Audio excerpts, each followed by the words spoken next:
So this first card out, the Four of Wands, is actually a really positive card, and this card did come out before when I was working with you at the intuitive level, and I thought I need to pull a card to see what this message is all about for Leo.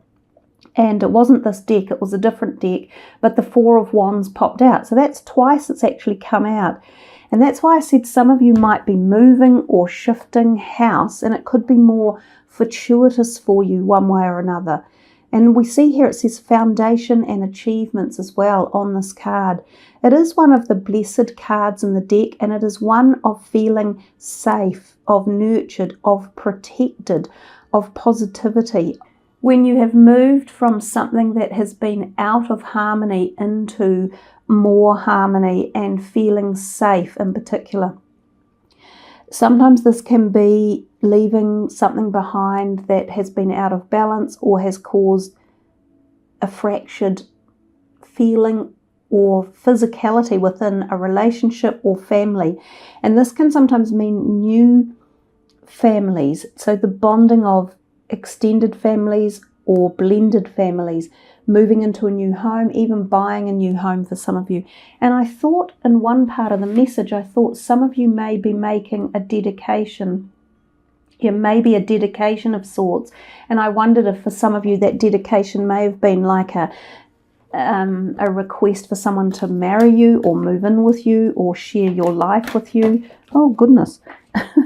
They're just coming out. And in fact, while I was shuffling the deck earlier for you, they just kept popping out the whole time. I had trouble containing them.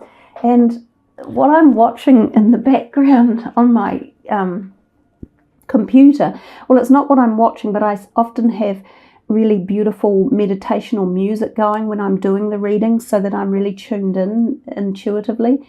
And the most bizarre one that I've ever seen, I've never watched it before, it's all about planets, and there's Saturn in line, and then this big Leo lion's head pops up in it. I'll give you the link at the bottom of the video, but it seems really deeply connected to what I'm talking to you about, and it feels as though it's a very cosmic reading, and it's quite somber, and it's extending itself out, and it's talking about the planet alignments.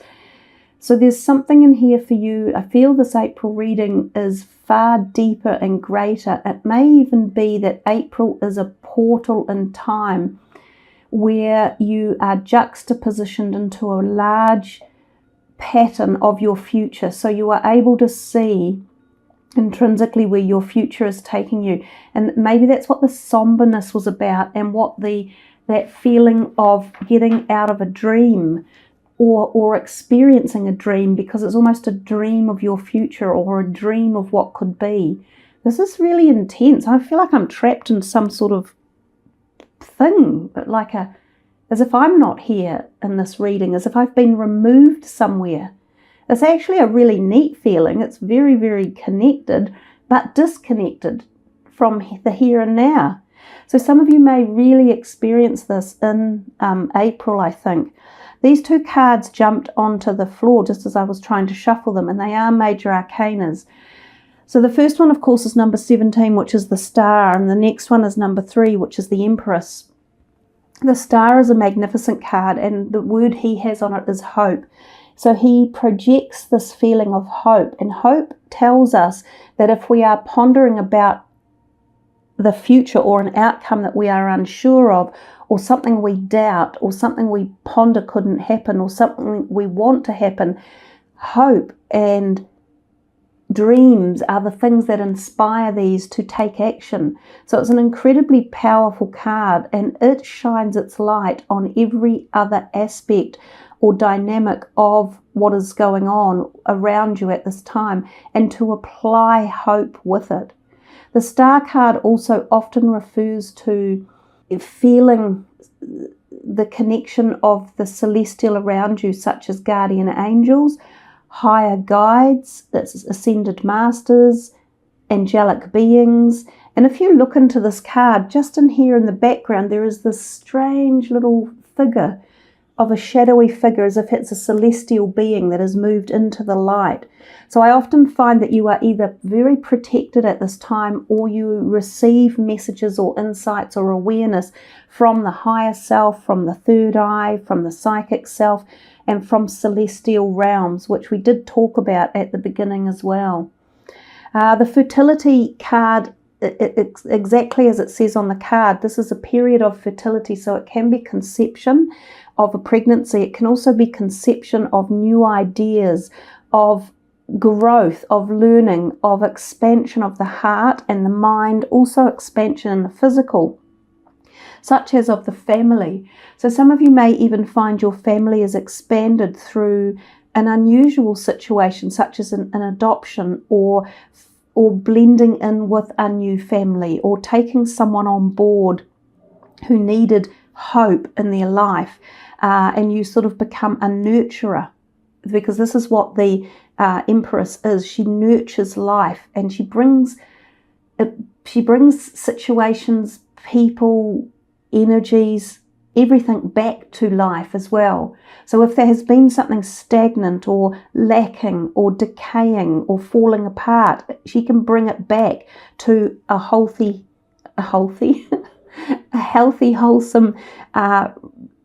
energy field again.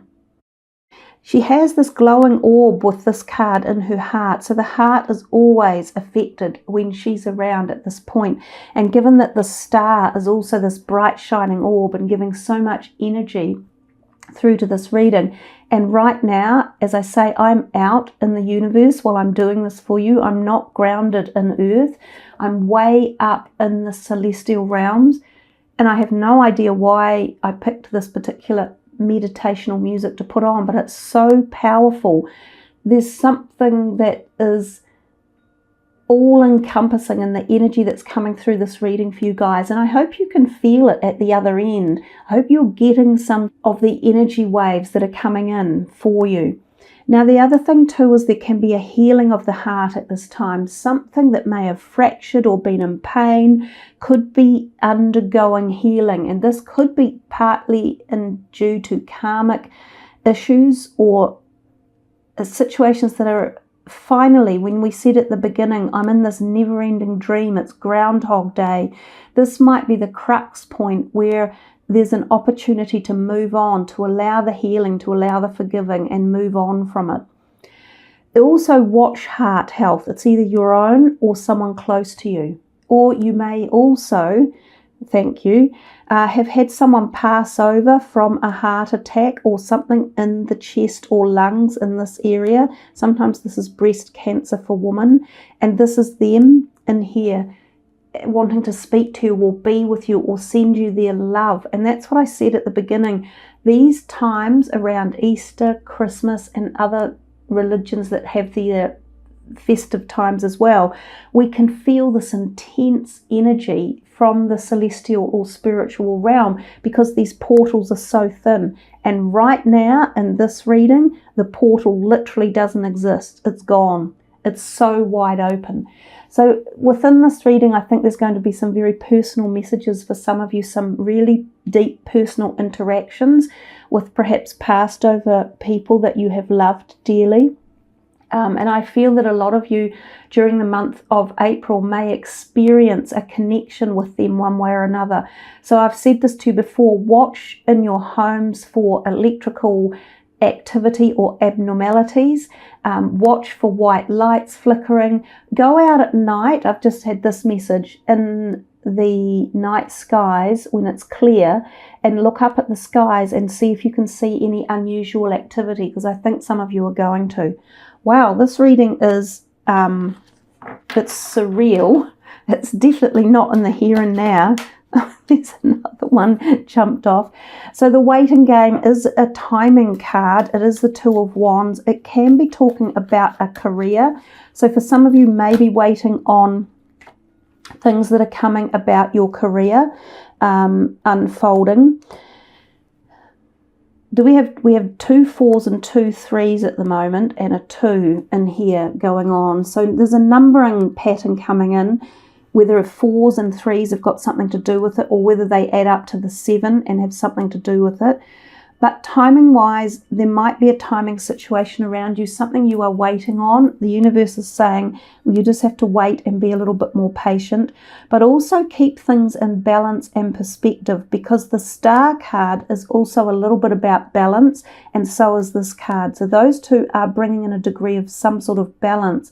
The balance could be a timing issue, or it may be more of a balance your mind, balance your body, balance your soul.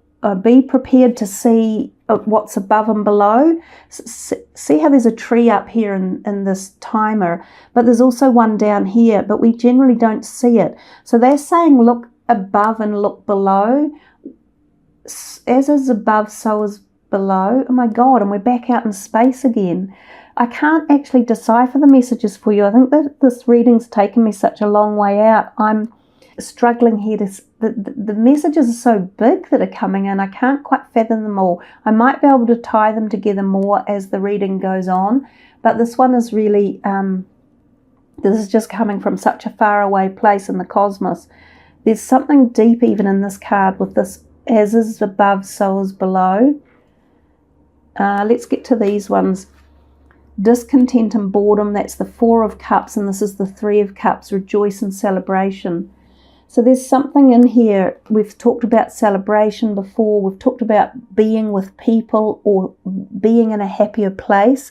Perhaps moving from this place into this happiness. There is a degree of sharing time with people in April and being around people whose company you enjoy, or vice versa, they enjoy your company.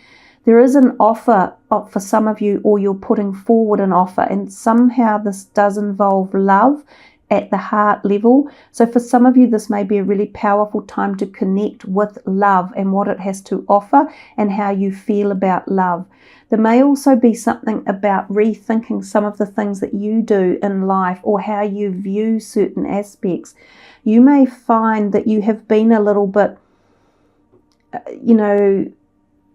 feeling a bit half-hearted, half and half about some relationships in your life. You may have felt they weren't giving you enough depth or enough buoyancy or enough interaction, but they do. Somewhere along the line, you may be missing something within some relationships. So reconsider something about some relationships around you that are more supportive and nurturing than I think you understand. Not all of your relationships that you have been pondering upon are necessarily causing you concern or bothering you.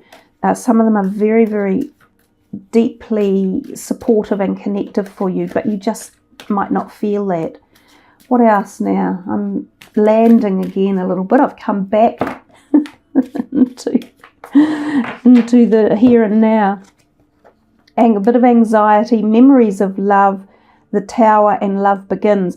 So we've got a lot of feelings of love that have come through. If you see all the green borders in the cards here, these are all the cup cards. So love was quite prevalent, and also the love or the heart healing in the fertility card. So there's something in here about relationships and about the healing of them, or the moving on with them, or the re-establishment of them. This is reconnection of old love and going back in time, definitely to celebrate perhaps with people that you may not have seen for some time. Things like school reunions, catching up with friends and family members you haven't seen for a long time, going back to fondly remember your childhood. And that's where we had that deja vu or Groundhog Day feeling coming. There's still something connected to that message in here, but somehow, and there's the disconnect and boredom, or discontent and boredom, somehow for you guys working through this Groundhog Day or trying to get out of some going around in circles issue is actually more positive than you think. There's more benefits for you, and it's karmic, and it goes a long, long way back. And I think now is a great time to allow heart healing and forgiveness. And this is the Ace of Hearts. No, the Ace of Hearts. This is the Ace of Cups. truly benevolent, beautiful, magnificent, spiritually gifted, high vibrational card to come into a reading. There's so much love and connection and growth and spirituality.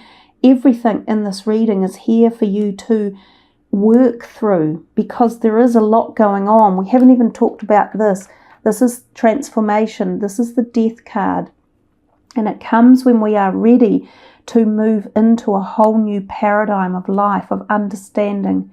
So sometimes this is when we drop something off and we move away from it. And this could be the somber feeling that's been floating through the background, this kind of metaphysical shift, even if it wasn't a literal or physical shift. It's been a metaphysical shift of your mind or your soul or your belief systems or how you feel about where you are in life.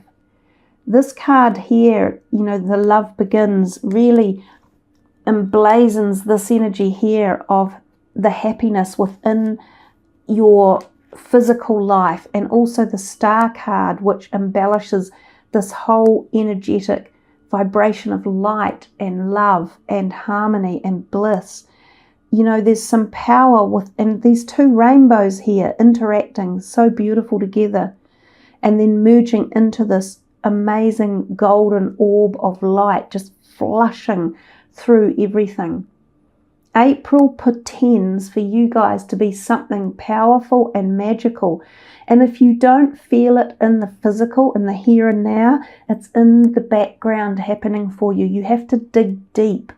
You know, when you get readings that are as weird as this, and believe me, this is really weird, this is out there, you need to listen to the messages taking place, because something is changing. Something in the background of your DNA, your genetic life structure is changing, and it's powerful, and there's a lot of amazing scope within it.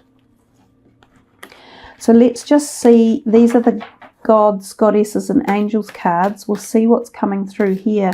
Although you've had such a beautiful reading even from those John Holland ones, that you know, I still think it needs time spent on it. It needs energy. It needs thought, contemplation, activation on all of the messages that came from within here. And the things that I've said are only a fraction of what it could be hinting at or suggesting or opening up for you. Just a few more shuffles, not so many jumping out. There were a few that jumped out at the beginning, but God of reflections, exactly. The qualities you see in others are simply your own reflection. I'm going to read from the book for that one. I will just see if we've got one more, because I feel as if there is a lot of messages here for you to reflect upon. And I just kind of said that. I said it's going to take time and energy and effort for you guys to actually connect with the reading and sort it out at your own personal level. The angel of prayer asks the universe and angels for help and guidance. That's fairly obvious and simplistic in its message. The goddess of compassion. Self-criticism is diminishing your sense of worth. So if any of you are in the situation where you have been criticizing yourself at all, remember the words that you focus on are what you draw into your life. So focusing on the more positive and powerful aspirations and walkways forward, and putting your dreams into place of the positive stuff you want in life. And these are powerful times right at the moment. We can manifest more now than we've been able to do in the past. So taking the opportunity to really dig deep into what you want and trying to manifest it, and connecting with the celestial way up here in the cosmos and out in the universe. And I said that was one of your intrinsic messages. Listen to what the cosmos is saying, you know, listen to the messages around, because they will help get you out of a place of self-criticism or low self-esteem, if that has happened. And it may have happened through relationships that have not been overly positive.